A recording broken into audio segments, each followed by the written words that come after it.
میرے رسول پاک علیہ السلام نے فرمایا کہ جب رب نہ مانے تو پھر وہ کمزوروں کے صدقے مان جاتا ہے، پھر وہ ضعیفوں کے صدقے مان جاتا ہے۔ فرمایا اللہ تم سے بارشیں روکنا چاہتا ہے پر تمہارے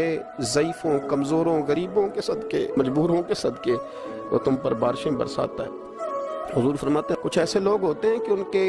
بالوں میں خاک پڑی ہوتی ہے، چہروں پہ مٹی الجھے ہوئے ہوتے ہیں، لیکن اگر وہ اللہ پہ قسم کھا لیں تو اللہ ان کی قسم بھی پوری کر دیتا ہے، قسم بھی۔ حضرت عبداللہ ابن مبارک فرماتے ہیں، ابن قدامہ نے لکھا ہے، فرماتے ہیں بارش نہیں ہوتی تھی مکے میں، قحط پڑ گیا تو سب لوگ مسجد الحرام سے باہر کھلی جگہ میں نکلے دعا کرنے کے لیے، سب اپنی اپنی دعائیں کر رہے تھے تو میں تھوڑا باہر ہوا تو اچانک ایک غلام آیا، کالا سیاہ رنگ، 2 رکعتیں نماز پڑھ کے تو ہاتھ پھیلائے تو کہنے لگا اللہ مجھے پتہ ہے یہ جو کچھ بھی ہوا ہے میری نافرمانیوں کی وجہ سے ہوا ہے۔ تو ناراض ہو گیا نا، تو نے بارش روک لی، ناراض ہو گیا نا، ہمیں سبق سکھانا چاہتا ہے نا، یہ کسی اور کی وجہ سے نہیں، یہ صرف میری نافرمانیوں کی وجہ سے۔ اللہ رحم فرما، تیرے بندے تھوڑی سی بھی سختی برداشت کرنے کی طاقت نہیں رکھتے، کمزور ہیں، ڈر جاتے، غلام ہے، دعائیں مانگ رہا ہے۔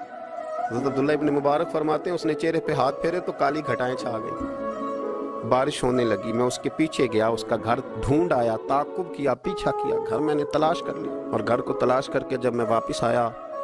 تو میں نے حضرت فضیل بن عیاض سے ذکر کیا تو کہنے لگے کسی طریقے سے اسے حاصل کرو۔ فرماتے ہیں میں اس کے گھر گیا، اس کے مالک نے مجھے دیکھا تو کہا عبداللہ ابن مبارک میرے گھر،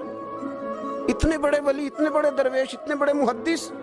میں نے کہا تیرا غلام چاہیے، اس نے کئی غلام دکھائے، میں نے کہا نہیں یہ نہیں، اس نے کہا یہ بڑے بڑے اچھے ہیں، کوئی سے بھی آپ لے لیں، خرید لیں، میں نے کہا نہیں۔ پھر وہ لاغر سا، وہ کمزور سا، وہ ضعیف سا نکل کر کے آیا، میں نے کہا یہ مجھے دے دو تو کہنے لگا یہ تو بیچارہ